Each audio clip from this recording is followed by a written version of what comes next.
Temperatura 11 grados.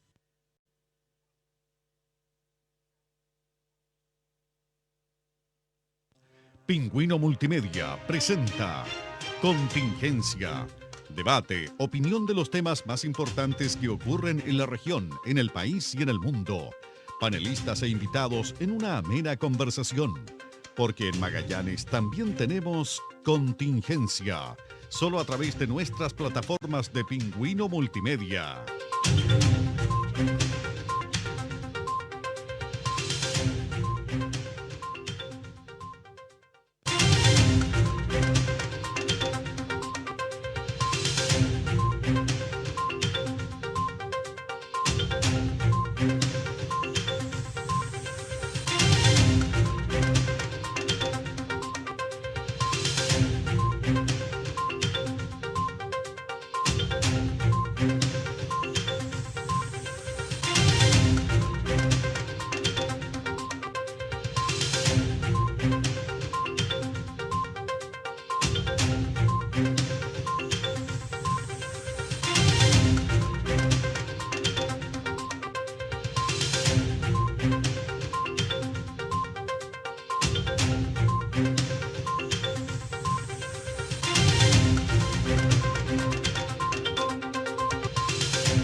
¿Cómo están todos? Sean bienvenidos a este Contingencia, domingo 20 de diciembre, el último domingo antes de Navidad, el penúltimo antes de decir adiós al 2021. Y este domingo tiene un sabor más dulce, tiene, como se dice en la jerga futbolística, la marraqueta estuvo más crujiente y el café estuvo más rico, más dulce.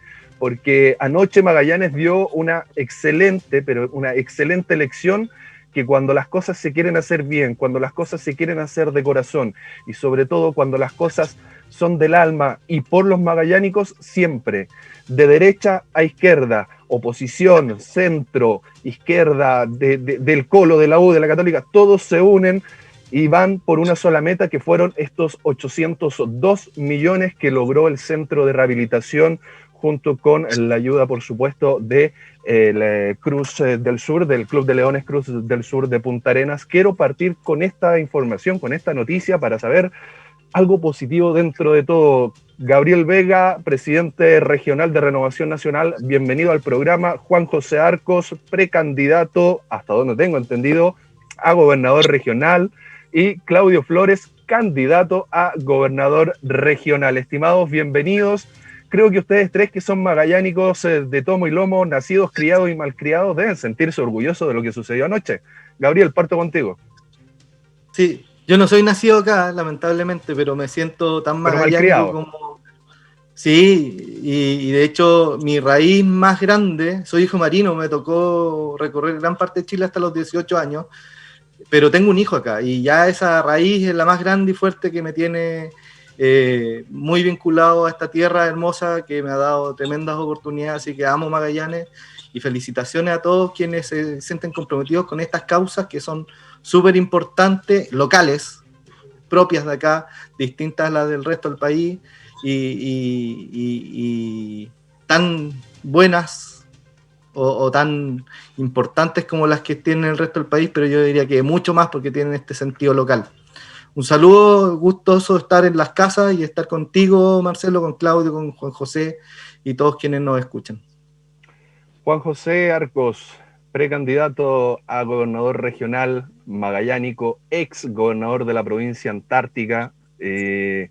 Ayer me sorprendía porque Puerto Williams, pese a ser una localidad pequeña en cantidad de habitantes, no así en territorio, sorprendió con un gran depósito como localidad de más de 7 millones de pesos solo reunidos en Puerto Williams.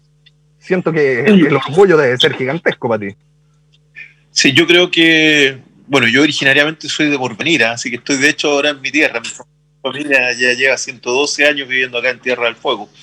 Yo creo que lo importante es el gesto de amor y el trabajo tremendo que ha hecho toda la gente. Uno personifica más que nada al señor Rasmussen, que es de los primeros creadores de esta idea, pero la verdad es de que aquí es toda la gente del Centro de Rehabilitación y del Club de Leones que han logrado esta maravilla. Y fíjate que con una visión muy regionalista, ellos lo que hicieron fue crear este proyecto de apoyo para los niños cuando vimos de que la Teletón, que había prometido un centro de rehabilitación en Punta Arenas, por distintos motivos no lo hizo. Y quedamos los magallánicos con ese sinsabor, así que de inmediato ellos, en vez de llorar, de patalear, de ir a pedir ayuda o mendigarle ayuda a Santiago, lo que hicieron fue comenzar en la misma sede del Club de Leones con esta maravillosa obra y sacarse la mugre. Se han sacado la mugre año a año para lograr hoy día tener el mejor, miren, escuchen bien, el mejor centro de rehabilitación de América, por lo menos de Sudamérica. El mejor centro de rehabilitación es el Centro de Rehabilitación Cruz del Sur, pero además lo han hecho con una perspectiva regional. Hoy día el Centro de Rehabilitación Cruz del Sur no solamente atiende niños de Magallanes, sino que de toda la Patagonia. Hay niños argentinos que se atienden en el Centro de Rehabilitación, así que este es el gran centro de rehabilitación de la Patagonia. Pero además ellos se han preocupado de llegar a las provincias, y hoy día existe un centro de rehabilitación en Porvenir, que es de muy buen nivel, un centro de rehabilitación en Punta Arenas, y ahora se está creando el centro de rehabilitación de Puerto Williams, que es tremenda, pero tremendamente importante, porque no solamente va a atender a los niños de de Puerto Williams, que son 2.000 habitantes, la ciudad más austral del mundo, sino que además de la segunda ciudad más austral del mundo, que es Ushuaia, que son 70.000 habitantes y que tiene una gran necesidad de poder contar con esta ayuda que le va a otorgar el Centro de Rehabilitación de Puerto Williams, porque ellos tienen muchos niños con situación de discapacidad. A mí me tocó verlo eso con las autoridades locales en su momento de Argentina. Me tocó estar con esos niños en Ushuaia. Muchos de ellos también son descendientes de chilenos, de gente de Magallanes, de Chiloé, que llegó a Ushuaia a vivir, a trabajar más que nada, y que hoy día tienen la esperanza que a través de esta maravillosa obra del Centro de Rehabilitación Cruz del Sur, que se va a instalar en Puerto William, tienen la esperanza los niños de Ushuaia de iniciar estos tratamientos de rehabilitación en esta vecina ciudad, está muy cerca de ambas ciudades. Claudio, que también fue gobernador, podrá explicar la distancia, pero muy cerquita están una de otra. Y de hecho ya la gobernación de Ushuaia se comprometió a que cuando esto se habilite poder contar con un avión que permita transportar todos los días a 20 niños a efectuar el tratamiento a la ciudad de Puerto Williams. Así que ojalá que esto avance rápido para que también los niños de Ushuaia puedan contar con las bondades y la maravilla de este tremendo trabajo que hizo un puñado de magallánicos con muy buenas ideas, con mucha voluntad, pero con nada de plata, y que sin embargo hoy día, al contar de los años, vemos de que ha sido una obra maravillosa, gigantesca, y que tenemos que seguir todos apoyando de todos los sectores, del lado que sea. Creo que este es el orgullo de ser magallánico, el orgullo de la rima, este trabajo que ha hecho la gente del Centro de Rehabilitación del Club de Leones Cruz del Sur. Claudio, el año pasado se estaba llevando a cabo una de las manifestaciones más grandes que tuvo Magallanes. En paralelo se estaba llevando a cabo también las jornadas por la rehabilitación, las tradicionales jornadas en el gimnasio fiscal, con público, con artistas. Y revisando, el año pasado se juntaron 809 millones, con solamente el estallido social que estaba recién empezando.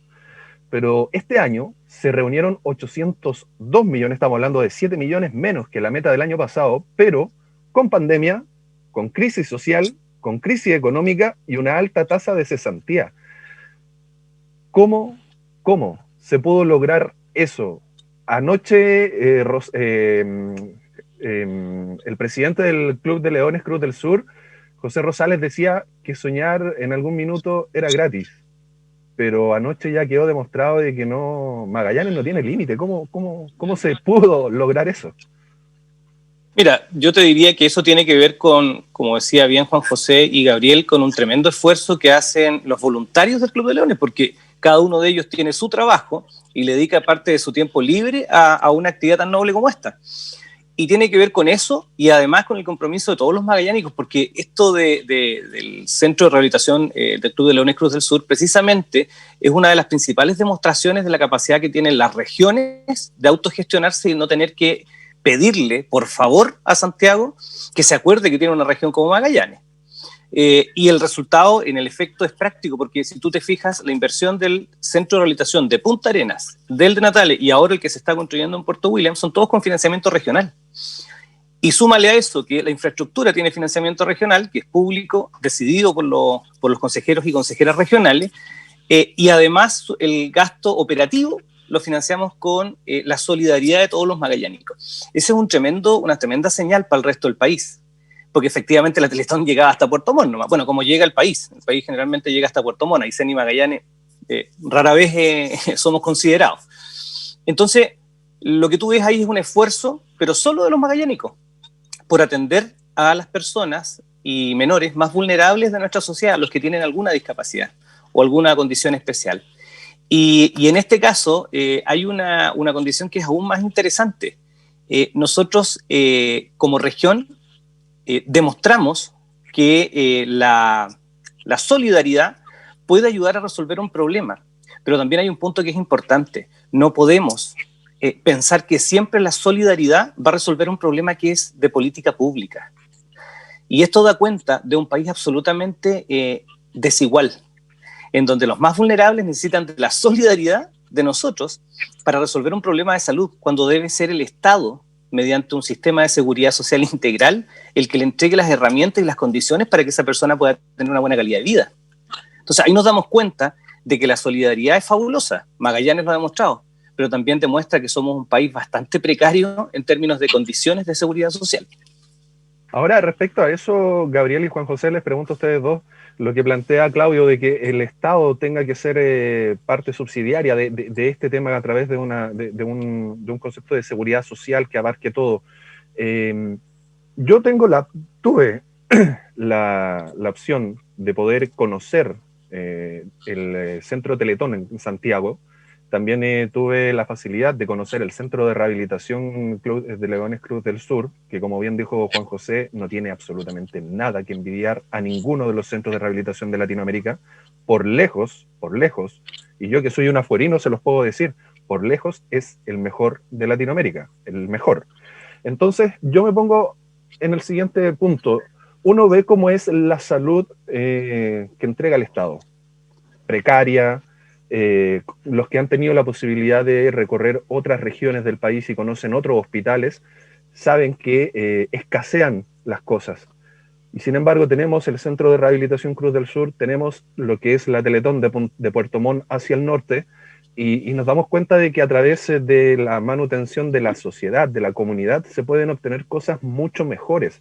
Entonces, mi pregunta es, ¿qué tan beneficioso llegaría a ser que el Estado meta las manos en dos proyectos, como es el de Puerto Montt hacia el norte con la Teletón y el de la Patagonia chileno-argentina, que corresponde al Centro de Rehabilitación Cruz del Sur?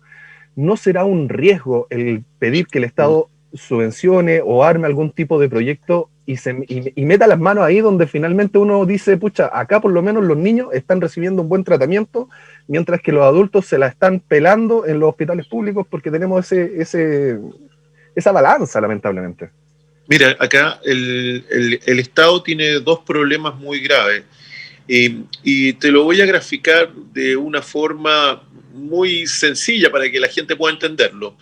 Esto es cuando tú quieres hacer pizzas y a toda costa a la pizza le quieres colocar piñas y ají. Entonces la gente va a decir que está hablando este otro, pero es para entenderlo. El Estado a toda costa tiene dos enemigos grandes, y esos enemigos grandes sería la piña, que son los políticos, y el ají, que es la burocracia. Entonces, cada vez que el Estado hace algo, y fíjate de que los regionalistas no le tenemos miedo a la participación del Estado, si está bien que el Estado asuma su rol y que efectivamente lo haga, pero para eso tenemos que limpiar el Estado, pues. Porque cada vez que el Estado quiere hacer algo, ¿qué es lo que pasa? Partimos con la burocracia, que la ley esto, que el reglamento, y como mucha de la gente que entra a trabajar al Estado va buscando la pillería para obtener algún beneficio, nos llenamos de leyes y tenemos, por ejemplo, un sistema como Chile Compras, donde, por ejemplo, se echan a perder las ambulancias y para poder cambiar las ambulancias, arreglar las ambulancias o mejorarlas, hay que tener una persona especialmente dedicada a sortear burocracia para hacer proyectos, para poder levantar formularios, para que se haga por Chile Compra, o si no, buscar una empresa que tenga convenio marco, que normalmente son un poquitito de empresas de apitutados, que son los que tienen los convenios marcos, y a la larga todo es difícil, todo es complicado, y mientras tanto la ambulancia puede estar 3 meses parada, mientras el Estado funciona y logra comprar, no sé, quizás el motor de arranque de la ambulancia, que es algo que tú normalmente vas a Recasur o a cualquier otra. Recasur es auspiciador, ¿o no? Bueno, si no es auspiciador, vas a donde el auspiciador del programa a comprar el motor de arranque y eso tú en 3 horas tienes el motor andando. Pero como es el Estado, con su sistema de Chile Compra y toda la wifi y toda la cuestión que significa trámite y demora, en 3 meses recién tiene la ambulancia andando. Ese es el tema de la piña. Los políticos la burocracia que ha afectado. Y los políticos, y uno me dice, oye, pero usted también hace políticos. Sí, pero es que hay buenos políticos y malos políticos. Hay políticos que llegan a pitutar a todos los compañeros del partido. Yo no tengo ningún pariente en la política, ni en el gobierno, ni en nada. Entonces, esos que llegan a pitutar a todo el mundo. Entonces, ahí tenéis el problema del ají, donde tú vayas a colocar una pizza con ají y con piña y te va a quedar la cuestión horrible. ¿Y qué es lo que pasa? El sistema público se ve re bueno, pero te coloca por un lado la burocracia y por el otro lado los políticos que hacen a pitutar al compañero del partido, pues si el compañero tiene que estar ahí. Pues. Entonces llega el compañero y como el compañero, él no, pues si él ganó una elección su partido, entonces yo tengo el derecho, compañero, de ocupar este cargo, y como yo tengo el derecho, yo voy a ser el chofer de ambulancia, pues yo elijo ese cargo porque pagan, no sé, 500 lucas más asignaciones. Entonces, como yo tengo el derecho, tengo licencia médica esta semana. Entonces, vaya a tener 3 ambulancias paradas porque los compañeros no van a poder trabajar porque están con la licencia médica. Yo estoy para que no se ofendan los gente que trabaja en ambulancia. Van a decir, oiga, el abogado Barco está diciendo que somos todos. No, yo no lo digo, pero hay muchos cargos públicos donde tú ves eso y yo no quiero nombrar a instituciones que está llena de diputados políticos. ¿Para qué voy a nombrar, por ejemplo, a la Seremi de la Cultura, que quedaron ahí todos, muchos quedaron pegados? Después que hagan la declaración nomás lo de la Seremi de la Cultura, y yo les voy a mostrar después todas las licitaciones que ellos han hecho por 400, 500 millones de pesos, 4 o 5 años, que se las han dado a las mismas instituciones que al final no han hecho mucho por Magallanes. Y que, pucha, que esa plata sería necesaria, que en vez de que se vaya a parar un par de proyectos que nadie ve, que nadie sabe, que nadie tiene ni idea de qué se trata, se vayan, por ejemplo, al centro de rehabilitación. Así que reclamen nomás la asociación de funcionarios, y son re buenos para reclamar, pero para trabajar son re malos, porque le dan la licitación siempre a la misma institución que se lleva todas las plata, y yo todavía no veo un trabajo para la comunidad, o que alguien pueda decirme, no, si yo vi este trabajo. Entonces, yo creo que aquí el punto es ese. El punto es los partidos y estructuras políticas que profitan del Estado y que obtienen ganancias del Estado, y aquella burocracia que se tiene que crear para defendernos del Estado mismo, pero que al final no funciona. Entonces, la idea de mi distinguido contertulio es muy buena, pero el problema es que estamos en Chile, y en Chile la política no funciona bien. Hay que limpiar la política, hay que sacar a todos estos parásitos del Estado que tenemos acá, y que lo único que hacen es ir a obtener un beneficio porque ganó su partido está en el gobierno, y esa es la gran diferencia con estas instituciones privadas como el Centro de Rehabilitación Cruz del Sur, donde la gente del Centro de Rehabilitación Cruz del Sur no va a obtener un beneficio de nada. Es gente que tiene su trabajo, que tiene sus actividades, y que en definitiva lo que va a hacer es de su tiempo darle generosamente a los demás. A ninguno de los leones se le podría pasar ni siquiera por la cabeza decir, oye, qué bueno que tenemos este centro para que yo apitute mi primo, mi tío, mi hijo, mi abuelo. Para nada. Es gente transparente, y yo creo que ahí está el punto, la virtud ciudadana. O sea, a ver, en conclusión, para hacer raya para la suma, yo creo que la situación es al revés, pues, estimado amigo Claudio. Pásale el gobierno regional a los leones y te vas a dar cuenta que no vamos a tener tantas licitaciones fantasmas, licitaciones brujas, ni vamos a tener tantos planos y diseños que nos damos vuelta y que no llegamos a ningún lado, y que con poca gente se va a hacer lo mismo que hoy día hace el Estado, pero en forma mucho más eficiente y con muchos mejores resultados. Gabriel, sumado a todo lo que dijo Juan José... ¿Qué digo yo ahora? No, parecía como que Juan José te tenían amarrado. No, que estoy en tierra del fuego, y acá yo me inspiro, acá yo recibo la energía de mis ancestros, entonces parece. Me recargo de batería. Gabriel, a lo mejor si el Estado, en vez de subvencionar la totalidad de un proyecto como Teletón o como el Centro de Rehabilitación, se pudiera pensar a lo mejor que a través, viéndolo regional, a través de un FNDR, se pueda aportar un porcentaje como para asegurar un piso, una mantención, por último la mantención de los 3 centros que están, los 2 centros que actualmente están funcionando, solo la mantención, y de ahí hacia arriba que sea colaboración propia. ¿Podría funcionar de la misma manera, o aún así el Estado, al aportar un porcentaje, por más mínimo que sea, va a meter las manos y va a querer, como decía Juan José, a lo mejor conseguir algún tipo de rédito? El que pone la plata pone la música, dicen. No sé, mira, yo creo que creo en la virtud de las personas que en libertad toman decisiones, se asocian y crean obras tan hermosas como esta, tanto en el norte de la Teletón como aquí Los Leones. Yo creo que esos son los esfuerzos que son mucho más valiosos que el mismo Estado. Recordemos que el Estado hace cosas con la plata de nosotros. El Estado nos genera lucas. Y cuando uno entrega la plata voluntariamente, por altruismo, por solidaridad, yo creo que tiene otro valor mucho más importante, mucho más impactante. A ver, hablemos de la eficiencia y la calidad del Estado. ¿Te imagináis bomberos estatales que funcionan en otro lado? Que tengan un turno y se le acaba el turno y entra otro turno. Mira, los bomberos acá, yo con mucho gusto participé en esa institución cerca de 10 años, y la verdad es que te encontraba ya al médico, al carpintero, al profesor, una diversidad que le entregaban riqueza al actuar en el rescate, en el incendio y en las distintas labores que hacen los bomberos. Yo creo en la virtud de la sociedad civil. Cuando la gente se asocia, logra cosas importantes como esta. También conozco este mundo de la rehabilitación por profesión. Dentro de cuando estuve en la academia, conocí los centros del norte, los de acá, y el de acá es de primer nivel, primerísimo nivel, y también conozco la salud pública por dentro y la conozco en el norte y acá. Entonces también, digamos las cosas como son, yo confío más en el sistema público de salud de Magallanes que en el del norte, confío más en el sistema público, en el privado, aquí en Magallanes, en el norte no haría lo mismo. Trabajé en el Carlos Van Buren, en el hospital más grande de Chile, y de verdad que eran instituciones de esas que Juan José describe bien.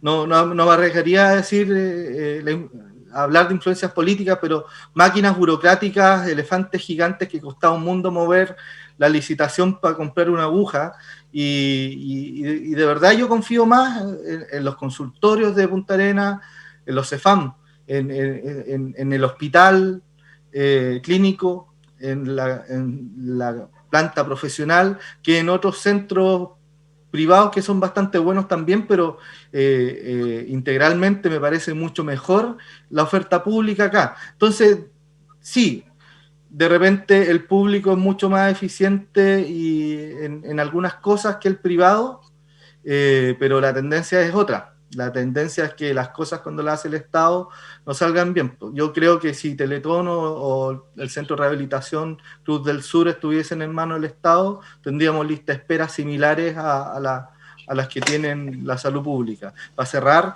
lo que me preguntaba si finalmente se puede integrar el público y el privado, yo creo que una integración virtuosa. Yo estuve en la Comunidad de Madrid estudiando salud pública también, y allá las licitaciones eran para construir el hospital y de repente el público ponía personal de salud, la licitación era con hospital y con personal, de repente privados ofrecían a otorgar salud pública, había una mixtura súper importante, finalmente tú no sabías cuando entraba a un hospital si era público o privado, eran de estándares bastante similares y eran por integraciones públicas privadas bastante buenas, que no hay que tenerles miedo y no son ningún dogma ni tabú. Las instituciones públicas deben estar al servicio de la gente. Uno ve, por ejemplo, comparo lo que hace Claudio Raonich acá en la Munio Punta Arenas y veo lo que está haciendo nuestro coterráneo Sharp en el norte, que es una trinchera lleno de pitutos. Pues entonces, finalmente, depende de la calidad del liderazgo y de las intenciones. Yo confío en el Estado que puede hacer cosas bien, pero confío más en la libertad de las personas que son mucho más virtuosas. Claudio, porque ya el Estado lamentablemente, y todos sabemos que donde mete las manos, comúnmente las cosas no terminan saliendo bien, o son muy pocas las cosas que salen bien. Oye, pero es súper raro lo que plantean, porque si hacemos una revisión así, cortita, solo en Magallanes, ¿quién ha llevado la pandemia? ¿Los privados? ¿El sistema privado? No. Los funcionarios públicos. A través de los funcionarios públicos, sí. Exactamente. Y ahí, Juan José y Gabriel hablaban de la primera línea, que estábamos orgullosos de la primera línea. Ver, y ahora, por eso yo había hecho la diferencia. Voy a poner otro ejemplo. Pero el CABI es de la Universidad de Magallanes, es de un privado. Voy a poner puede otro ser que ejemplo. sea una persona jurídica de derecho público, pero el CABI que si me lo permite No, pero que dame un segundo, porque tú partes de una premisa falsa. Todo. Pero tú partes de una premisa falsa, porque el ISP, que es el Instituto de Salud Pública, no dio abasto en Magallanes con los PCR. Y si no es por el CABI de la Universidad de Magallanes, todavía estaríamos como estábamos al principio de la pandemia, que había que esperar una semana. ¿Y qué es la Universidad de Magallanes, una institución privada? No, es una institución pública. Pero dame un segundo. Pero tiene una característica... No, te hemos dado todos los segundos, pues, Juan José. Pero es que tú no puedes confundir a la gente. La Universidad de Magallanes no es de la administración, no es de la administración pública del Estado. No es una persona jurídica descentralizada del Estado. No, pero es una universidad del Estado. No, señor, es una universidad del Estado. Es una persona jurídica de derecho privado, pero que en este caso tiene patrimonio público, personería jurídica de patrimonio público, pero es una personería jurídica que tiene autonomía de gestión administrativa, no depende de la administración central del Estado. El ISP es Pero es que como todas las universidades estatales, Juan José. Sí, pues. Todas las universidades estatales dependen del CRAN. Dependen del CRAN. La diferencia que tú tienes en la Universidad de Magallanes o en el CABIS, que tienes personal con contrato de trabajo, regido por el Código del Trabajo. Y es una gran diferencia. En los municipios y en las corporaciones también, hombre, y son organismos descentralizados. El Estado sigue siendo parte del Estado. Pero es que ahí está la diferencia, porque tú apenas nombraste a alguien de plantas. Lo que estoy viendo acá es directamente que están encerrando todo en base al Estado, pero si lo vemos institucionalmente, depende de otras aristas propias del Estado. Gabriel, dame un poquito, Claudio. Gabriel, algo quería complementar. Sí, yo hablé a favor de la salud pública en Magallanes, en todo caso. Pero para dejarlo claro. Pero, eso está bien. El Estado nombra a miembros integrantes del directorio de la Universidad de Magallanes y se está financiando con plata y tributos de todos los chilenos, finalmente, incluso carreras profesionales que se supone que van en beneficio del estudiante. Bueno, están financiando la gestión universitaria, así que es más público que... Marcelo, lo que pasa es que es importante clarificar que cuando uno escucha la primera intervención de Juan José, da la impresión de que todo el sistema público está lleno de apitutados. Perdónenme.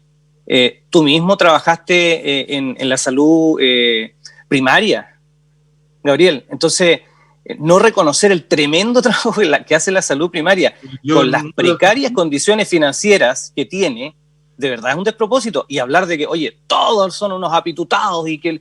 No, porque el hospital tiene más de 1.000 funcionarios y ha tenido que dar la cara y ser efectivamente la primera línea en el control de una pandemia que no ha sido capaz de controlar este pésimo y nefasto gobierno. Entonces, pongamos las cosas en su posición. Solo una duda, Juan José, déjame solamente ser abogado por ti en esta ocasión. Espero no quemarme, pero lo que yo entendí de la exposición de Juan José cuando hablaba de apitutado era de ciertos cargos y de ciertos rangos, más principalmente de los rangos de toma de decisiones. Porque si uno ve, por ejemplo, en el hospital clínico, el director general venía de afuera, el asesor de él venía de afuera. Puede ser a través de concursos públicos, o por lo menos así lo presentan. Todos sabemos que hay muchos concursos públicos que están cocinados de mucho antes y que por el tema de la burocracia y por las imposiciones estatales se tienen que hacer, si no, Contraloría te cae encima. Yo a lo mejor entendí que Juan José, cuando decía del tema de los apitutados, era de ciertos rangos que correspondían tomas de decisiones trascendentales, como principalmente lo que tiene que ver con la mantención a través de Chile Compra. Yo me fui por ese lado, no me fui directamente con la primera línea de que no sé, porque el jefe de urgencia va a meter a su sobrino que es enfermero. Por lo menos yo alcancé a escuchar incluso a los choferes, o sea, Juan José llegó a los choferes. Tratemos de no generalizar. Y lo otro que es importante es no poner a todos. Subámosle el nivel a la conversación, porque si a usted Jesús le hubiese leído una parábola o interpretaba cualquier cosa, entonces usted se iba a ir a buscar a todos los samaritanos para decirle, oiga, ¿sabe que Jesús habló de usted? Yo no hablé de los choferes de ambulancia, yo coloqué un ejemplo, es un ejemplo. No estoy diciendo que haya un chofer de ambulancia apitutado, es un ejemplo. Estoy diciendo de lo que normalmente ocurre, por ejemplo, en las corporaciones municipales o en todas las instituciones públicas donde entra mucha gente que es apitutada. Y claro, tú tocaste recién la Universidad de Magallanes, que yo te digo, tiene un modelo de administración autónoma, pero no deja de llamarme la atención que todos los exeremis del gobierno de Bachelet hoy día estén trabajando en la Universidad de Magallanes, o casi todos. No deja de llamar la atención, pareciera que eran todos académicos. Pero la misma situación se puede dar a nivel de gobierno regional, porque si nos damos cuenta, se siguen dando vueltas los mismos nombres. De hecho, estamos a puertas de cierres de candidatura, de confirmación de candidatura, y el 25 de octubre, el 18 de octubre, la ciudadanía pedía no más políticos, cambiemos los políticos, y terminamos viendo los mismos nombres, las mismas caras, las mismas historias de hace años atrás. Sí, pues, pero es que ahí hay una gran diferencia. A ti no te ponen a dedo. A ti no te ponen a dedo en un cargo. Tú no vas a pedir un contrato, tú tienes que presentarte ante la ciudadanía y votar, porque hay candidatos que hay gente que puede resistirlos mucho, pero resulta que cuando van a una elección ganan y con amplia mayoría. Y eso es porque hacen bien su trabajo. Pero oye, yo lo que encuentro particularmente extraño es que él quiera ser candidato a gobernador, que es... Yo no quiero ser candidato a gobernador, lo dije públicamente. Yo lo dije públicamente, Claudio. Te presentaron como precandidato. Me presentaron los presidentes de partido, pero yo dije que no quiero ser. Yo no sé qué parte tú no has visto en toda esta semana de los diarios que yo estoy proponiendo a Cristian Matheson como candidato, porque pienso que el regionalismo debe estar unido y me parece que el mejor candidato es Cristian Matheson. Lo he dicho reiteradas veces. Entonces me llama la atención que tú me digas que yo no estoy de candidato. A mí me propusieron en una encuesta los presidentes de partido, pero yo no he puesto mi nombre a disposición, ni tampoco me interesa ser candidato, porque mi candidato es Cristian Matheson. Ahora, yo te vuelvo a insistir, no puedes comparar a aquella persona que anda rogando, pidiendo pitutos políticos para que lo metan en cualquier lado, y tú te encontráis con personas que no tienen competencia y que están apitutados en política. Te lo pongo el caso muy concreto.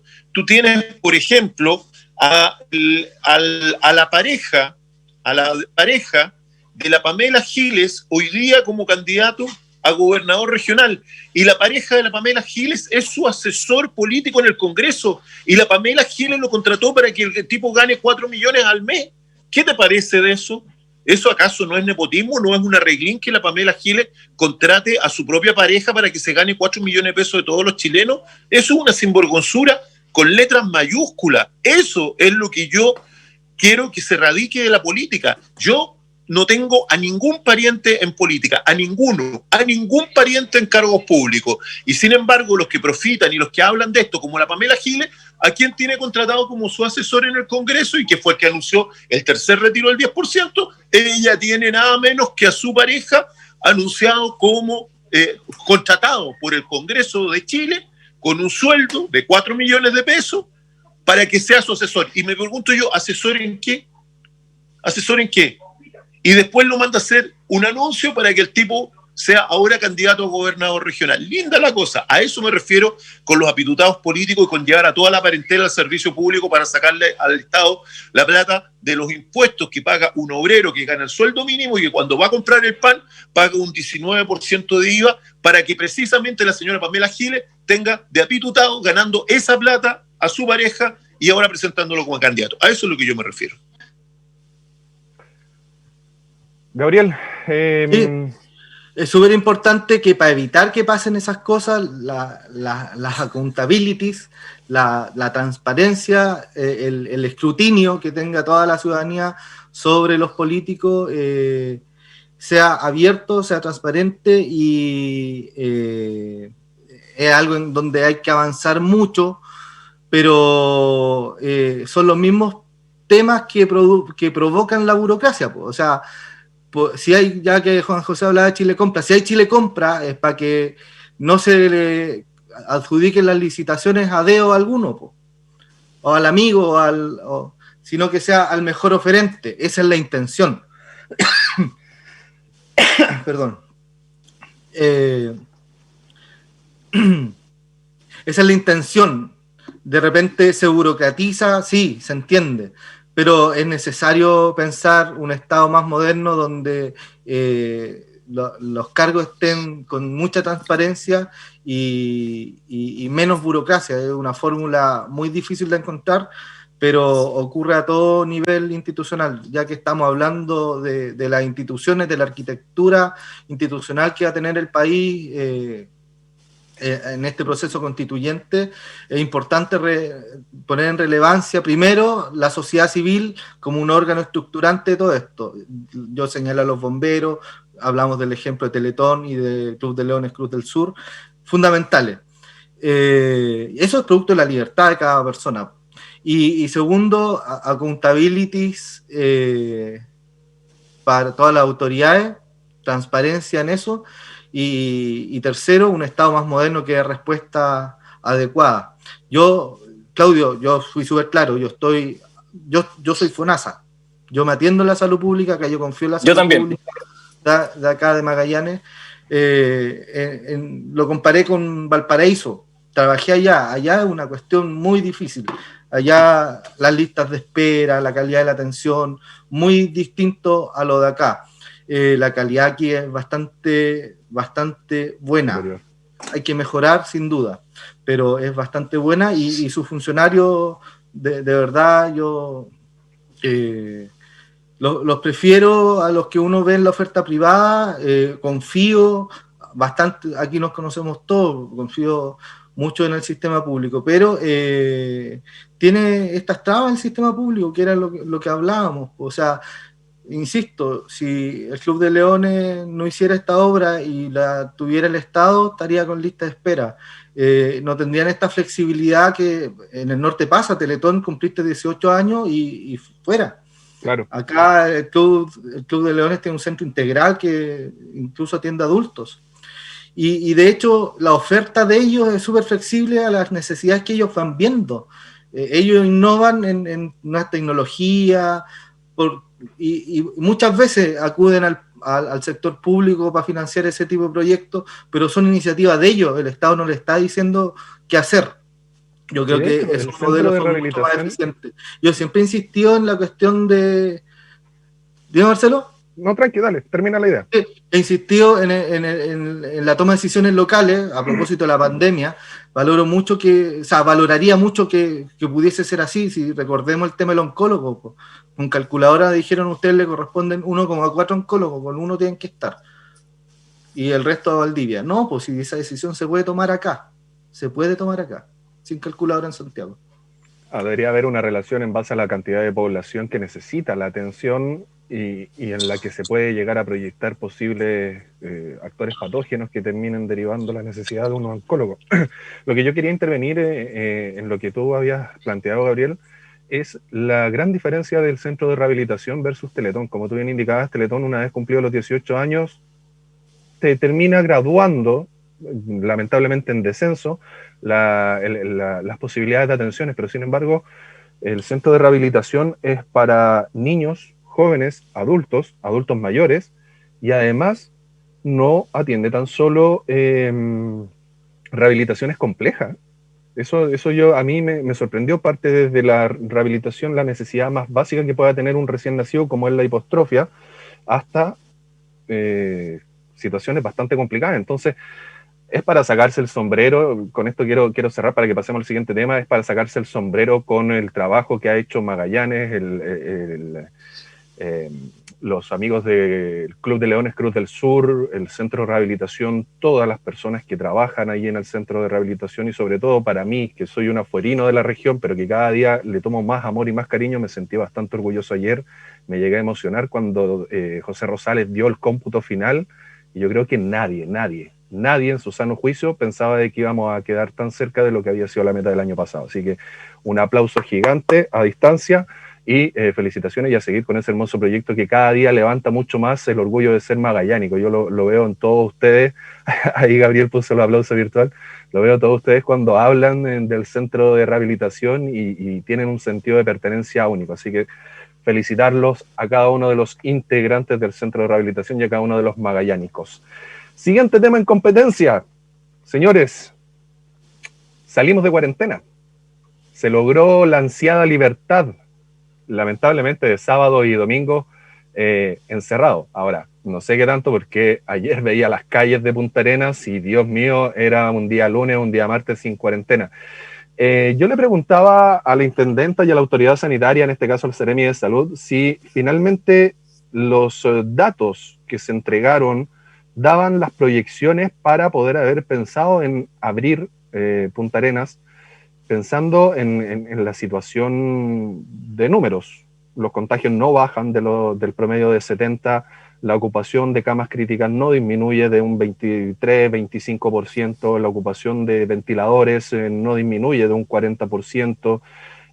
Lamentablemente supimos en los últimos días la situación que se está monitoreando en la Antártica, el último lugar prístino que quedaba sin contagio y que al parecer se está monitoreando. Por eso quiero dejarlo en veremos. También habría llegado el virus y salimos de cuarentena el día jueves, y las imágenes que vimos, Dios mío, válgame, eran impresionantes. Desesperación, era casi como que se iba a acabar el mundo. Esa grabación que dio vuelta en todo el país de una de las tiendas de retail en el mall, es como, ¿qué pasa por la cabeza de las personas? ¿Creen que fue muy apresurada la toma de decisión de aperturar Punta Arenas? Claudio, quiero partir contigo. ¿O hubo más una presión político, social, económico, más que una determinación sanitaria? Sí, efectivamente hubo una presión más fuerte de la sociedad, de algunos algunos gremios, probablemente de algunas autoridades políticas, porque si uno hace una revisión exhaustiva de las cifras y de sus tendencias, en mi opinión, era más lógico que saliera Natales antes que nosotros, antes que la comuna de Punta Arenas. Natales no está tan mal como estamos nosotros, que no hemos bajado del promedio de los 70 contagios diarios. No tengo el número fino de la tendencia, pero en mi opinión hubo más presión, yo diría social y política, para salir de la cuarentena que una decisión más bien técnica.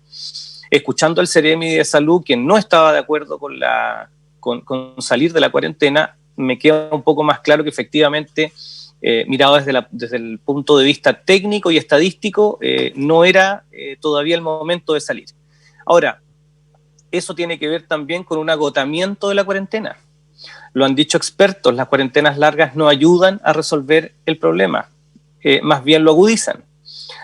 Si revisamos por otro lado las indicaciones que dio el doctor Juan Bukosich, estamos disparados en enfermedades mentales, producto del encierro. Entonces, hay una serie de condiciones, y yo lo dije en un programa anterior, creo que la semana pasada o antepasada, de que ya no podemos estar mirando todos los días a mediodía solo al ministro de Salud hablar del tema sanitario, porque ya tenemos que empezar a pensar en el ministro de Salud en temas sanitarios, el ministro de Economía en temas económicos, el ministro de Hacienda proyectando cuáles van a ser los aportes que el Estado le va a entregar a las personas, porque ya no podemos seguir viviendo de los ahorros que teníamos para nuestra vejez y los ahorros que teníamos respecto del trabajo. Entonces siento que efectivamente se anticipó gracias a un esfuerzo y a una presión que hizo un grupo de la sociedad y un grupo de personas o de autoridades de la ciudad, y el resultado fue 1.200 personas por hora en el mall. Lo que da cuenta también de que como sociedad no le estamos tomando el respeto que deberíamos tener a esta pandemia, porque al parecer no la estamos entendiendo mucho, no estamos sintiendo el rigor de lo que puede significar un desorden como el que tuvimos jueves y viernes, y la poca colaboración, por supuesto, que tuvieron las cadenas nacionales al dejar entrar a tanta gente, sumándole el hecho de que hacían unos ofertones que era prácticamente imposible negarse. Entonces veíamos imágenes de personas quitándose ropa, lo que da cuenta, por supuesto, de ninguna medida de distanciamiento social. Entonces, yo siento que las cadenas de retail a nivel nacional tampoco ayudaron mucho. Acá hay, por supuesto, responsabilidades compartidas. Ahora, uno no sea o no sea parte de gobierno, partidario de gobierno, o sea, directamente de oposición, uno no puede negar que por lo menos a nivel regional se han tratado de hacer bien las cosas. Obviamente las presiones económicas lo vivimos con, por ejemplo, cuando la rebelión del rubro gastronómico, que sacaron sus mesas, que se montaron en macho, como se dice, porque necesitan trabajar. Si tampoco hay que ser ciego, aquí la sociedad necesita trabajar, la gente necesita generar sus recursos, como bien ya hemos en otras oportunidades conversado dilatadamente.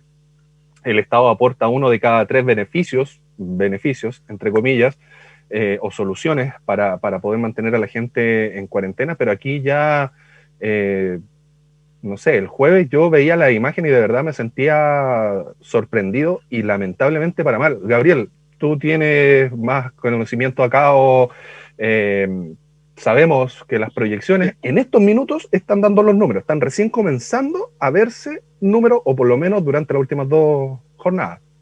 Es que no tanto, mira, a ver, yo soy bien optimista de lo que está pasando, pero lamentablemente yo creo que se tomó esta decisión, esta definición tarde por el nivel central. Un reconocimiento a la intendenta, que yo sé que no ha hablado mucho de esto, pero yo sé que ella ha sido quien ha insistido en levantar la cuarentena y de verdad se enfrentó al nivel central para lograr lo que estamos viviendo ahora. Esto debió haber pasado hace mucho tiempo y no ahora que andamos todos con el amigo secreto, con las compras navideñas.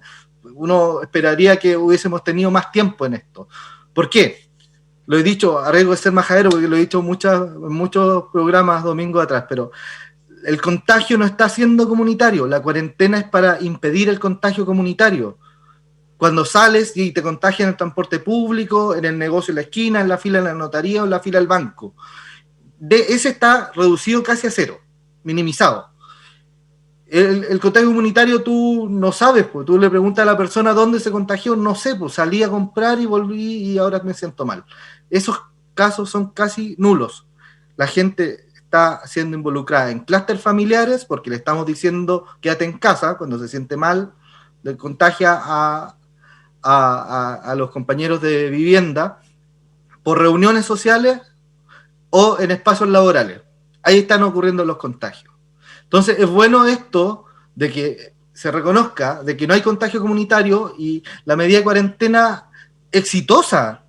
La gente la veía ahí en la calle, tú te preguntabas, ok, pero finalmente no han ocurrido contagios masivos comunitarios. Los contagios están siendo familiares. ¿Qué hay que fortalecer? ¿Qué hay que fortalecer? Trazabilidad, testeo, aislamiento y esta buena medida de los sellos de sanitarios en los locales para que se cumplan los protocolos sanitarios. No se cumplieron en esta tienda retail, claramente porque estaba toda la gente, los aforos superados. Pero respetando esas medidas no debiésemos tener contagio comunitario y fortalecer la trazabilidad, el testeo y el aislamiento de estos 70 casos diarios. Ese es el número que nos da. Pero si no tenemos contagio comunitario, ¿qué sentido tiene mantener una cuarentena? Ahora, si empieza el contagio comunitario, si empieza a contagiarse gente que por poquita que sea, esas son exponenciales, que no sabe, que salió a comprar y volvió enferma, ahí vamos a tener que encerrarnos. Claro, y ahí probablemente, y de manera y tienen que estar los termómetros a punto. Mira, Ciudad de México, para hacer trazabilidad del contagio comunitario, del posible contagio comunitario, cuando levantó sus cuarentenas, hizo una aplicación donde con tu número de teléfono escaneas el código QR del local que entraste y cuando sales marcas que saliste. Si te cruzan el teléfono como apareciste como positivo, llaman e identifican a todos los números telefónicos que estuvieron en el mismo lugar a esa hora y los testean. Y así evitas que aumente el contagio comunitario. Y tienen veredas de un solo sentido para que la gente no se cruce y mantenga distanciamiento. Hay medidas que podía hacer para, en el foco comunitario, insisto, en el foco comunitario. En el tema clúster familiar y laboral, testeo, trazabilidad, aislamiento, hay que fortalecer eso mucho más. Y sobre todo la fiscalización. Me llamó la atención que el día jueves, si todos sabíamos a qué nos íbamos a enfrentar a partir de las 5 de la mañana, yo creo que nadie pensaba de que Punta Arenas iba a salir gradualmente. Todos teníamos claro que íbamos a salir en masa, digo íbamos, porque también fui parte, o sea, fui a comprar y volví, la verdad no fue más que eso, pero también yo creo que ahí falló un poco la fiscalización de la autoridad sanitaria, de la autoridad, tal cual como había dicho Damián, que el que vino de Seguridad Pública, se me fue el nombre en estos minutos, junto con Rafael Arauz, que iban a fiscalizar intensamente a todas las empresas que se cumplieran los protocolos, y como bien decía Gabriel, o sea, ¿cuánto demoramos? 3 horas para darnos cuenta de que una tienda de retail quebrantó todos los protocolos sanitarios que se podían llegar a imaginar, incluso, partiendo por el más importante, que el aforo. Juan José, ¿cómo se puede evidenciar, cómo se puede trabajar también ahora el proceso de ahora en adelante? Porque ya finalmente Punta Arenas está abierto, hay que tratar de hacer todo lo posible, lo que está en nuestras manos para continuar en fase 2 y ver una posible fase 3, pero de ahora en más también el trabajo y la responsabilidad del gobierno regional de generar las fiscalizaciones necesarias, como se dice en buen chileno, caiga quien caiga. Sí, yo sigo pensando que estamos disparando a la bandada. Esta cuestión de las cuarentenas era entendible en Venecia cuando se iniciaron las cuarentenas y donde tú podías decirle a toda la gente no salga y llegaba un barco al extranjero y decían quédese 40 días en el barco antes de bajar con el tema de la pesca negra. Pero hoy día donde hay tantas empresas de primera necesidad, donde todas las empresas de energía, empresas de telecomunicaciones, distribución de alimentos, tienen que funcionar sí o sí. Yo creo que nadie calculó cuántos trabajadores habían en empresas de primera necesidad, ni cuánta gente prestaba servicio de primera necesidad.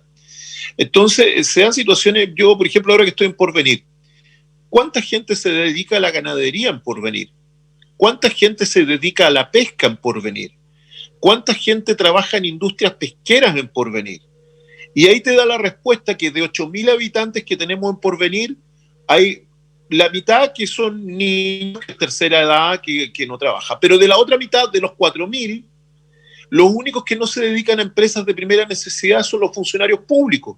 Pero los funcionarios públicos tenían que salir a controlar. Entonces, en la práctica, una medida de cuarentena, por ejemplo, en Porvenir, lo que significa es encierro para estas otras 4.000 personas que no trabajan en empresas públicas, que no trabajan en empresas de primera necesidad, daño mental, daño cerebral, y a la larga tú no vas a parar de que la gente se movilice, porque tú acá nadie se sentó a pensar de que en Porvenir la mitad de la gente trabaja en empresas de primera necesidad. Entonces, por mucha cuarentena que tú tengas, yo te apuesto que toda la gente que en este minuto está en las calles acá en Porvenir, que es sábado o domingo, pero hoy día domingo las empresas de primera necesidad están trabajando y toda la gente que está en la calle anda con salvoconducto.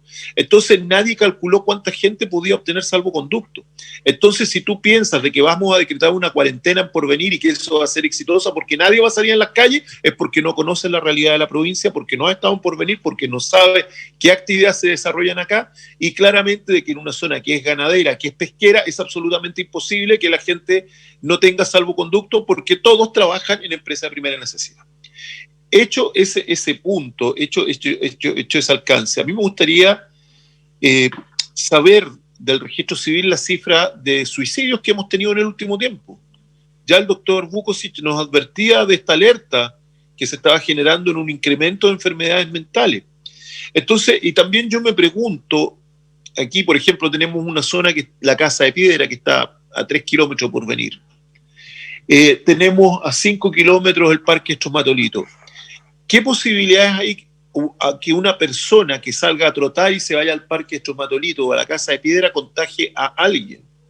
¿Qué posibilidad? Entonces, ¿de qué sirve encerrar a esa persona que va a salir a hacer deporte, que se va a recrear, que va a estar bien mentalmente, que va a estar físicamente bien? Si en definitiva el encierro es la posibilidad real del contagio, o sea, las cosas se están haciendo al revés. Entonces, a mí me parece que en ese sentido el alcalde Claudio Radonich hizo una buena gestión. Él usó el peso político específico que tiene en Santiago para hacer ver esta situación. Pero claramente la medida de cuarentena, que es una medida muy antigua, no sirve por sí sola. Aquí esto tenemos que avanzar. Y a mí me gusta mucho más lo que hicieron los vikingos, los suecos, que están en un clima parecido al de Magallanes. Los vikingos nunca tuvieron cuarentena. Y sin embargo tienen sus tasas de contagio bastante más decentes que las tasas que tienen los países que han hecho cuarentena. Todos nos colocaban como ejemplo Argentina.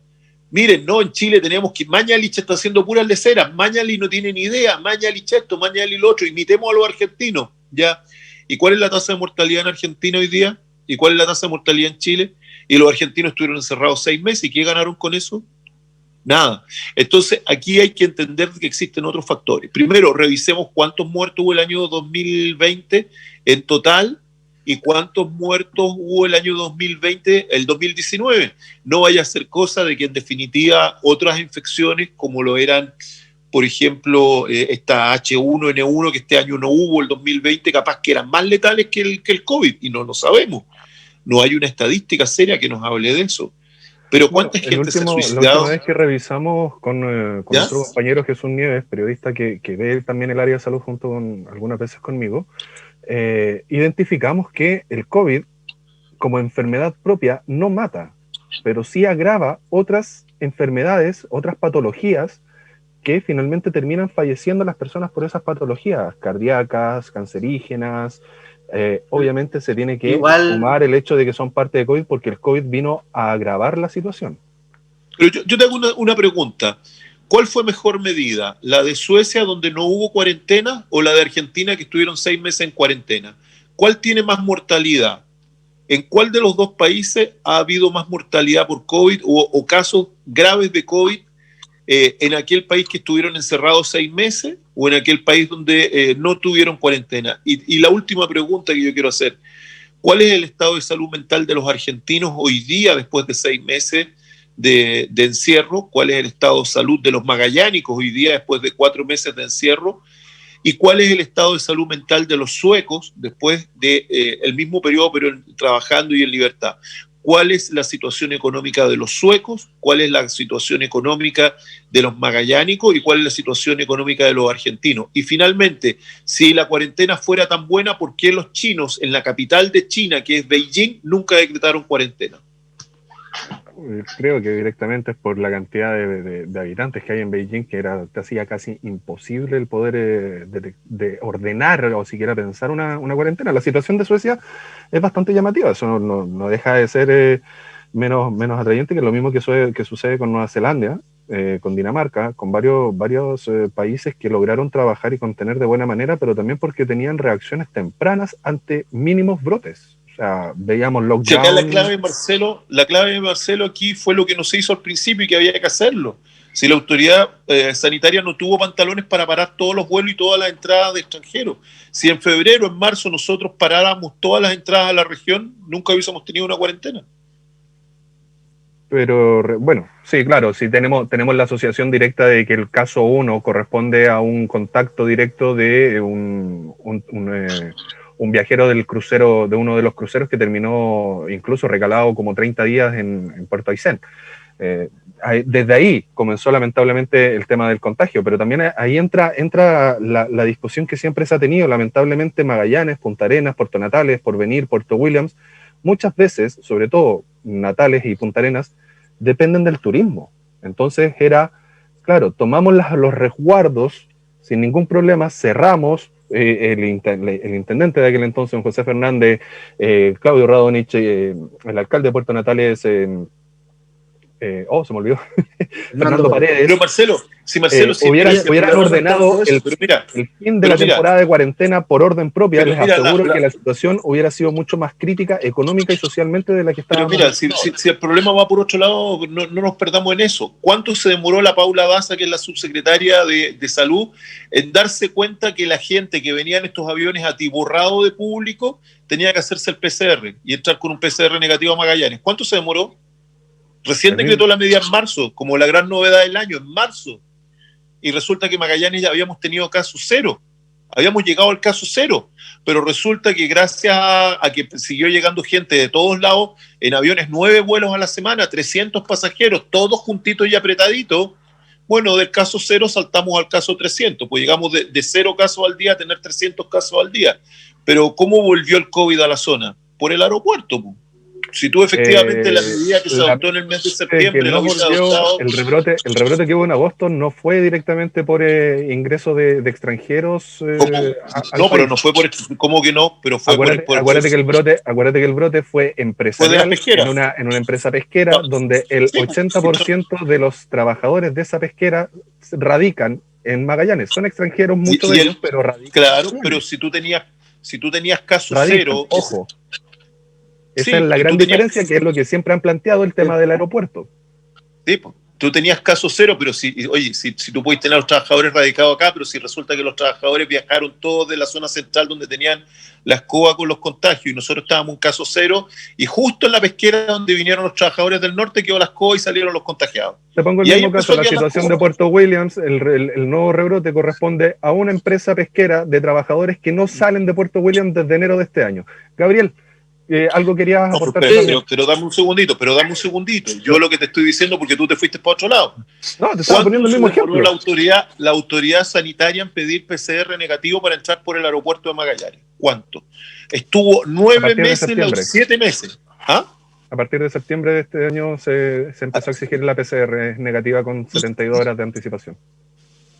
Ahí está el punto. ¿Y por qué no se hizo en marzo?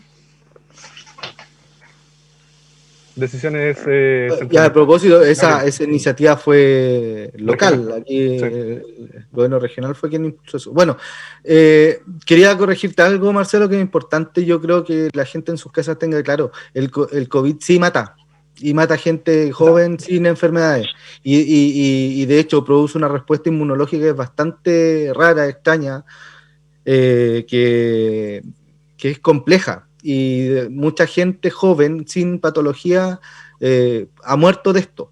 Entonces, no es solo la comorbilidad, eso lo agrava, pero sí, puede que las tasas de que esto ocurra sean bastante bajas, y bajas comparadas con H1N1, como decía Juan José, o con todas las influencias que matan gente anualmente. El tema es que para eso tenemos vacuna, tenemos tratamiento, es conocido. Esto es un escenario completamente nuevo. La respuesta inmunológica no la producen los otros virus, y el problema de la vacuna, que podemos proyectar muy buenos aires en ese tema. Vamos a tener disponibilidad de vacunas casi 4 per cápita en Chile, están comprometidos de compra, pero no sabemos cómo va a funcionar. Van a ser multidosis. Hay que ver los resultados después de eso. Uno ve con buen ojo cuando organismos serios, como el ISP y los otros organismos paralelos internacionales, avalan esta vacuna, pero hasta ese momento estamos en un escenario totalmente desconocido. Entonces, el tema de mantener las distancias, lavarse las manos, ventilar las casas, no mantener humedad, esos son los climas perfectos para mantener la vacuna. El virus, para que se propague el virus. Así que hacer esa salvedad. El virus sí mata, y ha matado gente joven sin otras enfermedades. Claro, sí, tiene razón Gabriel, gracias por la corrección. Yo a lo que me refería era finalmente a lo que estaba planteando Juan José en base a las enfermedades que son más comunes en relación a la muerte. Por eso había hecho esa salvedad.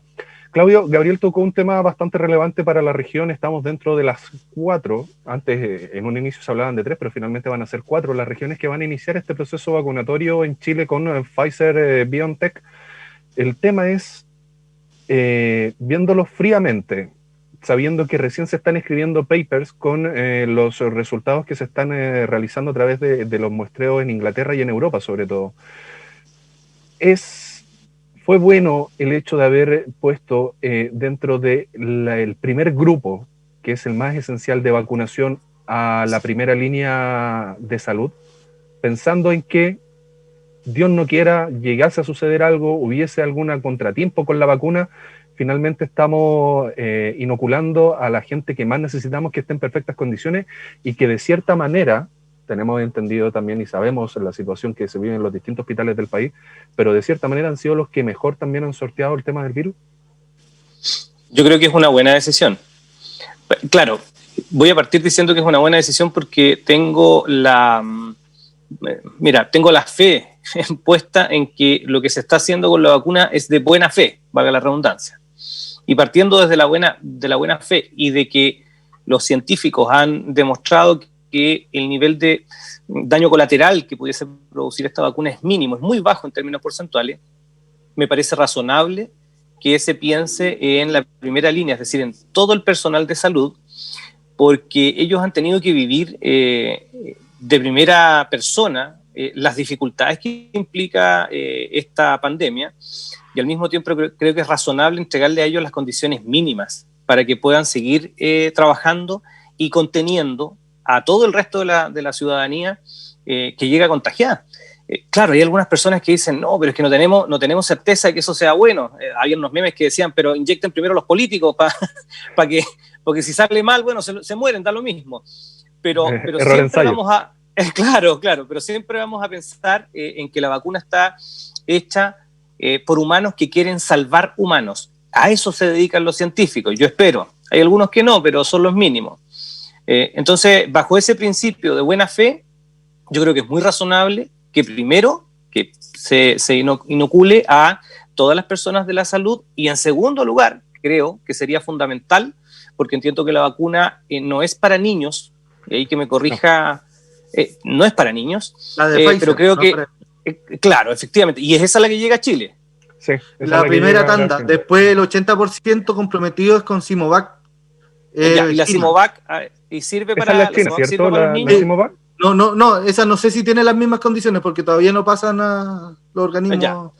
Pero creo que en segundo lugar, y sin ninguna duda, debiesen inocular a todos los profesores y docentes de Chile y a todas las personas y asistentes de la educación que trabajan en los establecimientos públicos para tener por lo menos una plataforma mínima y generar las condiciones para un potencial retorno a clases presenciales el 1 de marzo, tal cual lo manifestó ya el ministro de Educación, que creo que esa sí que es una decisión un poquito acelerada y poco consensuada.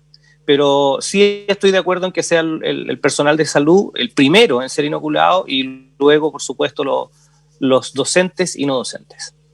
Ahora, también quiero hacer una salvedad, muy bien lo había dicho Claudio, se parte siempre de la premisa de que se están tratando de hacer las cosas lo más bien posibles.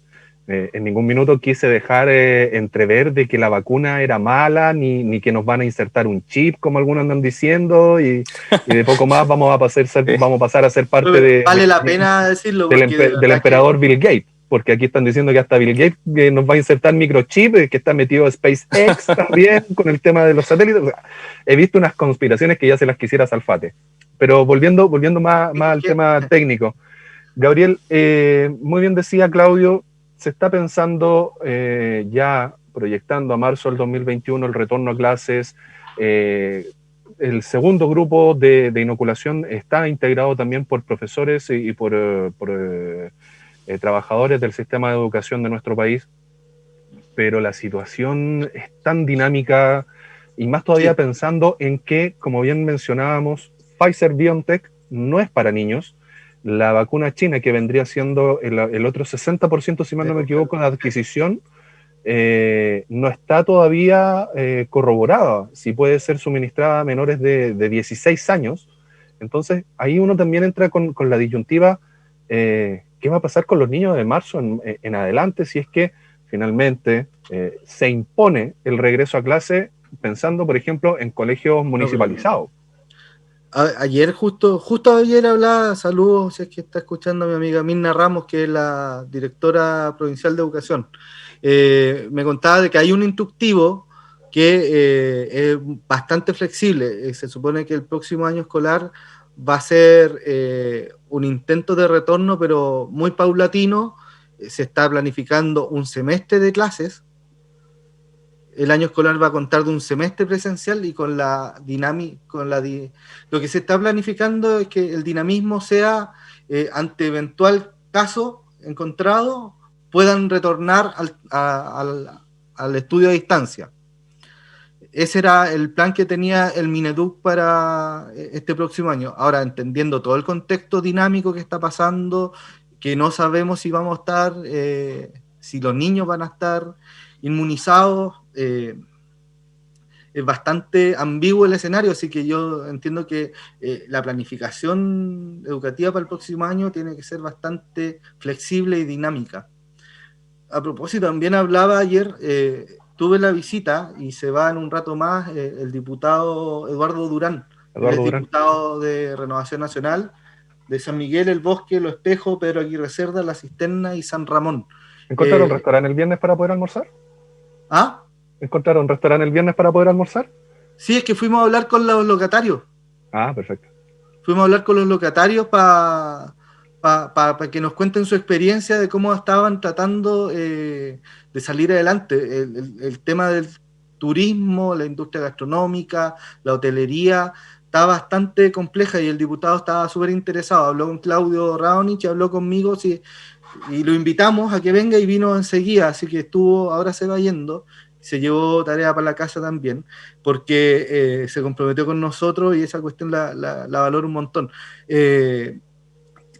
Tratamos de presentarle a la gente que estaba en Cayo Higgins, a gente que trabaja en rubro de hotelería, para sacar conclusiones de cómo tirar para arriba el turismo y no dejarlo morir. Entendemos que por mucho que haya o no haya cuarentena, el turismo está limitado, po. O sea, ya no es un problema de medida, es un problema de la pandemia, que ya no hay turismo y tiene que haber una decisión clara gubernamental de cómo sacar adelante esta industria. Y ahí hay una propuesta interesante que él concluía, que la habló con Radonich, que era proponerle al Banco Estado una línea, una oficina piloto aquí en Magallanes que vea los temas de turismo de manera específica. Eso, una de las conclusiones que saca el diputado, y lo hablamos durante la mañana, valorar eso. Estamos muy pendientes, a lo menos en Renovación Nacional, de este tema, y qué bueno que autoridades de nuestro partido se interesen en venir a compartir esta experiencia para llegarse a las mejores conclusiones. Juan José, tú has recorrido la región de norte a sur, de este a oeste, has estado en la frontera y has cruzado la frontera hacia la Patagonia Argentina, y ya he sabido de que Magallanes subsiste en base al turismo y que ya el 2021 que se avecina, estamos a 2 semanas de comenzar el año 2021, el turismo no se ve por dónde pueda tener ni siquiera la más mínima chance de poder volver a reactivarse, no a como era, por ejemplo, en enero del año pasado, donde veíamos que llegaban cruceros todos los días, donde se desembarcaban miles y miles de personas, pero por lo menos a llegar a tener la posibilidad para la subsistencia de las personas, de las empresas, de las pequeñas y medianas empresas de Porvenir, de Puerto Montt, de Punta Arenas, de Puerto Natales, incluso de Puerto Williams. ¿Cómo se avisora el futuro enero-febrero a nivel turístico? Tú, que en estos minutos, de hecho, estás en Porvenir. Sí, y justamente revisando, vine a revisar las instalaciones turísticas de la familia. Así que yo soy vicepresidente de la Cámara de Turismo de Tierra del Fuego, así que es un tema que hemos estado viendo. Tenemos el apoyo de Cercotec para la implementación de medidas sanitarias, que se agradece ese apoyo. Pero hay dos cosas que nos tienen muy preocupados. Lo primero, lo que tú dices, no vamos a tener flujo de caja. Entonces la pregunta es cómo podemos sobrevivir un año, o las empresas de turismo, que en este caso es una empresa que es de mi hijo y de mi señora, cómo podemos sobrevivir este año sin tener ingresos. Esa es la gran duda, y que todos están resolviendo, están en ese veremos. Y fíjate que falta una política pública que permita mantener esta industria, así como en su momento se salvó a la banca, cuando que los bancos dejaron la escoba en este país y el Estado rescató a la banca. No ha habido una política pública que permita rescatar al turismo, y son políticas muy sencillas. O sea, uno, por ejemplo, cómo vamos a pagar las cuentas de servicio, agua, luz, gas, que están pendientes de todas las empresas de turismo. Porque claro, alguien dirá, oiga, pero si no tienen pasajero, corten el gas. Sí, pero yo me imagino lo que le pasa a todas las sábanas si se humedecen de una instalación turística, y lo que te cuesta cada una de esas sábanas. O sea, no es lo mismo la sábana que tú compras para una casa que es de uso diario, que aquella que tiene que tener ciertos requisitos, características para hotelería, y que te puede salir un juego de sábana 50, 60 mil pesos fácilmente. Un juego de sábana. Imagínate esto multiplicado por 3 juegos que debes tener como mínimo por habitación en un local que tienes que tener 16 habitaciones. O sea, solamente el recambio de cada habitación son 200 mil pesos, multiplícalo por 16, ya te das cuenta de que si tú no calefaccionas ese espacio puedes perder fácilmente 3 millones y tanto solo en un producto que son sábanas. Entonces, el mayor problema que hoy día tiene el sector es ver qué va a pasar con los créditos, porque hay mucha gente que está pagando créditos hipotecarios, sus hostales, hoteles que están hipotecados, muchas personas que realmente tenían una casa, lo convirtieron en hostal y hipotecaron la casa para poder ampliar, para poder comprar los insumos. Y ese es un tema que es muy grave, porque los bancos pararon 3 meses de cobrar, pero no ha habido una moratoria de pagos, que es lo ideal que se podría pensar. Que lo ideal sería tener una moratoria de pagos hasta el término de la pandemia. Los bancos han seguido cobrando. En Argentina una vez hubo una crisis monetaria muy grande, y en Argentina se decretó una moratoria en todo Tierra del Fuego, que significó de que no se podía rematar ninguna propiedad mientras estaba la crisis que afectaba a Argentina en ese momento. Y eso fue una moratoria de pagos por 2 años. No se pagaban los créditos por 2 años, en 2 años no se remataban las propiedades. Y aquí hace falta que haya una ley de moratoria de pago, donde nosotros podamos tener quizás una renegociación, un replanteamiento o una moratoria de pago durante un periodo que sea equivalente al de la pandemia. No solamente por el tema de los gastos de agua, luz, gas, que son cuentas que claramente se han ido acumulando en este tiempo y se van a seguir acumulando, sino que también en los créditos que tienen las empresas de turismo. Si el Estado no hace lo mismo que hizo en su momento con los bancos, esto va a ser un desastre, esto va a ser una masacre, porque la gente no se da cuenta la cadena de valor que tiene el turismo. Pero nosotros lo veíamos solamente antes de ayer, con una persona que nos, mira el detalle, con una persona que acá en Porvenir nos repara los neumáticos de los vehículos. Y tú me decís, bueno, ¿y qué tiene que ver el gomero? Él mismo me decía, oye, ¿cuándo empieza la temporada? ¿Cuándo van a...? Porque ustedes siempre nos traían, tu hijo siempre nos traía neumáticos que reparar de las vanes de turismo, de los vehículos del rentacar. Y yo le decía, mira, esta temporada no va a ser buena. No vamos a tener arriendo, no vamos a tener las vanes funcionando. Y es increíble que tú vas generando una cadena de valor. Esos vehículos que van circulando le generan recursos al gomero, le generan recursos le generan funcionario de la bencinera. Exacto. Tiene un círculo económico bastante gigante el turismo, pero pasaría a lo mejor por el hecho de que vemos otras prioridades, por ejemplo los bancos a nivel nacional. Si vemos crisis que puedan abarcar a nivel nacional, son temas relevantes a lo mejor para el Estado. Quiero dejar de lado el tema de quién esté gobernando, sino para el Estado.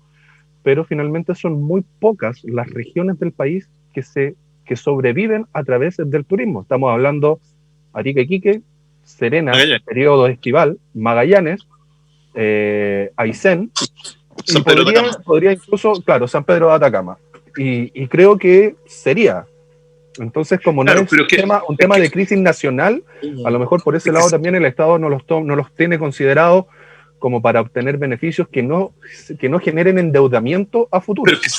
Sí, solamente un detallito, Marcelo, y qué bueno que Gabriel haya estado acá con un diputado RN a ver si lo pueden manejar.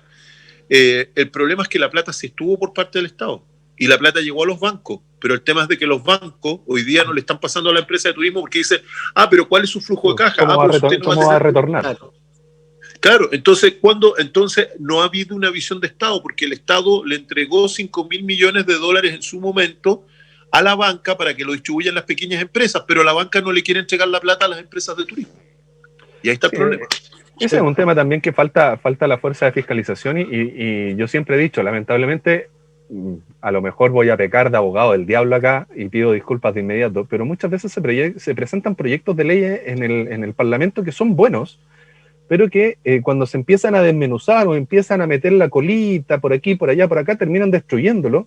Y, por ejemplo, el mismo tema de lo que mencionaba Juan José, el Estado inyectó $5.000 millones a la banca para que la banca pueda distribuir a las pequeñas y medianas empresas, pero tampoco le puso exigencias de que quien llegara y presentara documentos que acreditaran que son pequeñas y medianas empresas activas pudieran ser beneficiados de ese crédito, sino que simplemente dejó también a libre albedrío a las instituciones financieras a que ellos, cada uno de los bancos, pusieran los requisitos mínimos para poder optar a esos beneficios. Claudio, ¿cómo se puede manejar pensando en el futuro de Magallanes, el futuro turístico? O sea, lo primero, qué bueno que Juan José, que fue parte de este gobierno, reconozca que fue un mal gobierno. Eso, yo creo que eso nobleza obliga. Y claramente es imposible que tú le pidas a una persona que ha sido toda su vida gerente y que llegó de forma bastante sospechosa a ser millonario, que piense de otra forma como piensa un gerente. Eso es difícil, es imposible, porque Piñera es un gerente, no es un presidente. Entonces, la demostración empírica está. Ustedes mismos me la estaban dando. Apoyo a la pequeña y mediana empresa mediante la banca, institución privada y el Banco Estado. Cuando uno hace el recuento, el Banco Estado ha entregado prácticamente el 90% de los fondos FOGAPE y la banca, con suerte, la banca privada con suerte llega al 40%. Pero si es muy lógico, pues, amigos, si la banca privada lo que dice es, yo le voy a pasar plata a usted y usted en algún momento me la va a tener que devolver con intereses. Le pasaron plata en marzo y la primera cuota de todos aquellos que recibieron FOGAPE en marzo pasaron los 6 meses, pues, y caen ahora. Entonces, la banca tenía razón, porque la banca funciona en base al lucro. No demonicen a la banca, porque la banca es eso. La banca presta dinero para ganar dinero. El que tendría que haber sido mucho más estadista que gerente es el presidente. Y él tendría que haber dicho, así como nosotros, todos los contribuyentes, pagamos nuestras contribuciones, valga la redundancia, mediante una cuenta corriente y depositamos en tesorería, el mismo Estado, en esa misma lógica, pero inversa, debió haberle entregado un recurso a cada uno de los empresarios o micro y pequeños empresarios para sostener esta crisis, pero no entregársela a la banca, porque entregársela a la banca es pensar como gerente, no como estadista. Haber hecho el Ese mismo es el gran problema. del bono clase media, de los 500.000 pesos que se postulaba por directamente ejemplo, y se depositaba a través de tesorería. Directamente, ahí había un buen ejemplo. ¿Por qué no hacerlo con los contribuyentes personas jurídicas? Si se hizo con las personas naturales, ¿por qué no hacerlo con las personas jurídicas? Y por una sencilla razón, porque Piñera juega con el dinero, es un especulador, es un gerente, es lógico, él no piensa como un estadista. Y ese es el gran problema. Claudio, solo un detalle. Una amiga me acaba de decir que ella tuvo que sacar el FOGAPE, por supuesto, y que es sin interés, y que además se dan varios años plazos para poder pagar. Tengo que corregirle a esa persona interés. y te voy a explicar por qué. El fondo de garantía, porque FOGAPE es Fondo de Garantía de la Pequeña Empresa.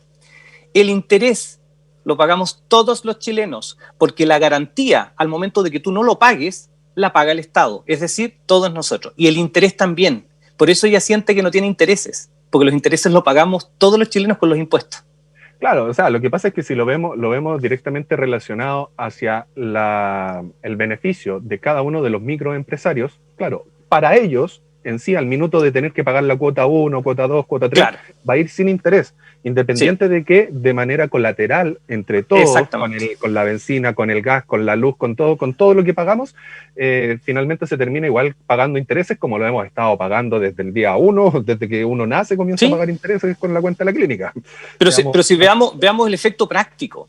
Cuando termine el año, vamos a tener cuáles fueron las rentabilidades de las AFP, las rentabilidades del ISAPRE, las rentabilidades de la banca, las rentabilidades de las concesionarias de agua, las rentabilidades de las concesionarias de las carreteras, y todas son cifras multimillonarias. Pero nosotros tenemos que pagar la crisis con nuestro 10% de la AFP y con nuestro seguro de cesantía. Entonces, ese es el ejemplo de un gerente especulador y no de un estadista. Son las 14:23. Quiero agradecerle a cada uno de ustedes el tiempo que nos otorgaron y quiero dejar solamente la última pregunta hecha para que me la puedan responder brevemente para ir cerrando. ¿Por qué Piñera 1 sí resultó y Piñera 2 no, Gabriel Vega? El escenario es completamente distinto. Dejando de fuera el tema del estallido social, que Piñera ya era presidente, dejando fuera el tema de la pandemia, viendo directamente como o sea, no, es que no lo podéis sacar de la ecuación si son los problemas que han llevado a la popularidad que tiene hoy el presidente, que siempre tiene estos altos y bajos, que siempre tienen este valle abajo y que termina arriba, pero no se puede sacar de la ecuación ni el estallido ni la pandemia, a pesar de que son las condiciones con las que te toca gobernar, no más, pues. Ahí hay que estar. Yo quiero separar también la figura presidencial de lo que es Chile Vamos, de lo que sigue siendo Renovación Nacional, que a pesar de lo cuestionado que está la política, es de lo más valorado en la encuesta ciudadana y que posiblemente el presidente Piñera tiene posibilidades bastante ciertas de entregarle la banda presidencial a otro integrante de la coalición. Yo creo que eso no sería malo. No sería un mal gobierno. Una continuidad. Juan José Arcos, también ustedes sus minutos para antes de despedir el programa. Yo quiero desmenuzar un poco el análisis. Yo creo que en la primera alineación de Piñera, en la región, en Piñera 2, con Cristian Matheson como intendente y un gobernador regional, un gobernador provincial del regionalismo, se hizo una buena gestión cuando los regionalistas estábamos en el gobierno. Por motivos de que a Santiago no le gustaban las decisiones regionales o la gestión regional, perdimos el intendente, que era regionalista. El caso mío fue distinto. Yo siempre dije que yo iba a estar un año nomás alejado de mi familia y que no podía estar más tiempo lejos del hogar. Pero yo creo que se perdió ese impulso que le dimos los regionalistas al inicio y sobre todo el impulso que le dio Cristian Matheson. La salida de Cristian fue precisamente porque él no estaba de acuerdo con muchas de las políticas del gobierno central. Y todos sabemos esa historia. Pero yo creo que lo rescatable dentro de esta situación de bajo apoyo ciudadano que hoy día tiene el gobierno, es que en el tiempo que los regionalistas estuvimos tomando las decisiones no se daba eso. En el tiempo en que los regionalistas fuimos parte activa de este gobierno, teníamos una buena valoración de la comunidad. Y yo quiero recalcar ese punto, que nosotros en todo momento nos jugamos por Magallanes, pusimos siempre la bandera de Magallanes por sobre las decisiones de Santiago. Y yo creo que ese es el problema que ha tenido Piñera 2, sobre todo, en cuanto a la baja que tiene hoy día de valoración de la comunidad, porque él no confía en las decisiones de las autoridades locales. Y vemos que autoridades que tienen mucho peso, como Claudio Radonich, le costó mucho a él poder revertir una decisión del gobierno central en cuanto a materias de salud. Le costó mucho tiempo lograr que, por ejemplo, se hagan los PCR, y que al final la gestión la tuvo que hacer Claudio Radonich, si seamos honestos, si fue el alcalde de Punta Arenas el que tuvo que hacer toda esta gestión.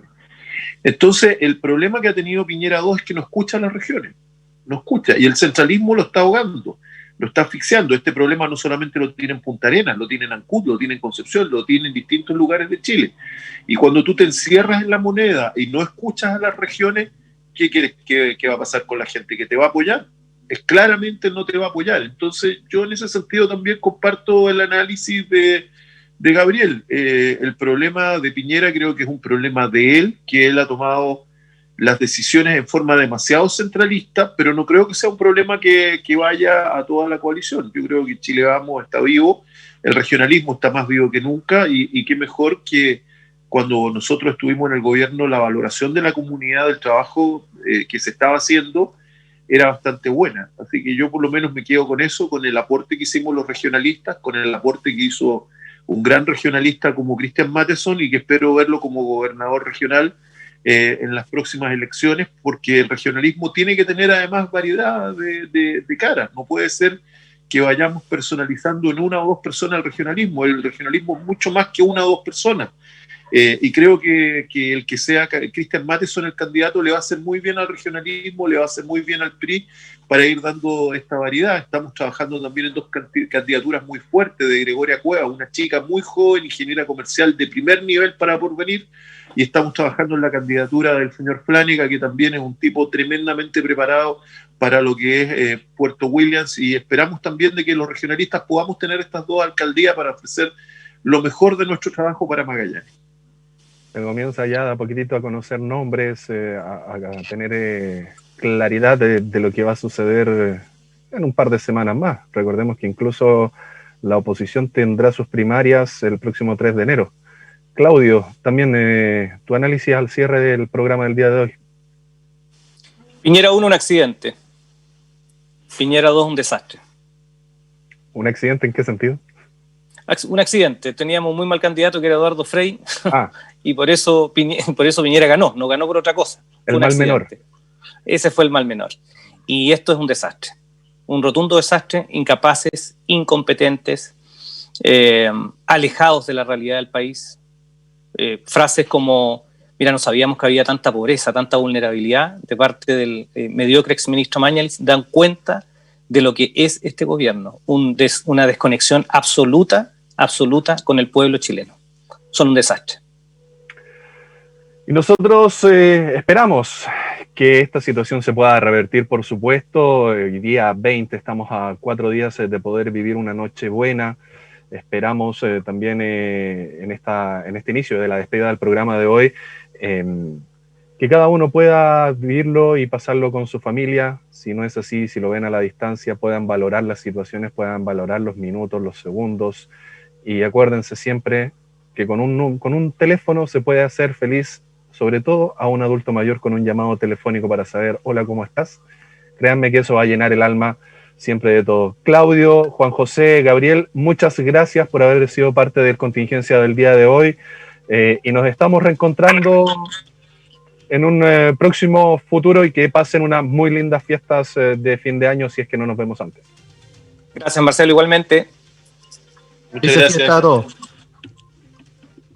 Y nosotros ya también comenzamos a despedir la edición de hoy de Contingencia, no sin antes dejarles, por supuesto, un abrazo gigante a cada una de las familias magallánicas, y que este próximo Nochebuena sea también una noche de recogimiento, de reconocimiento y también de retroinspección, de saber lo bueno y lo malo que hemos hecho como sociedad.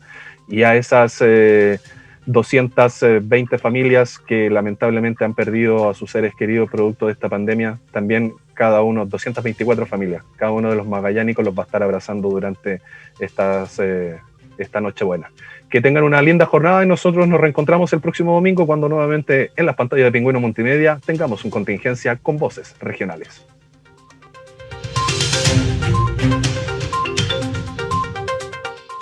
Pingüino Multimedia presentó Contingencia, debate, opinión de los temas más importantes. En 7 días más volveremos a tener una amena conversación, porque en Magallanes también tenemos Contingencia en todas nuestras plataformas de Pingüino Multimedia.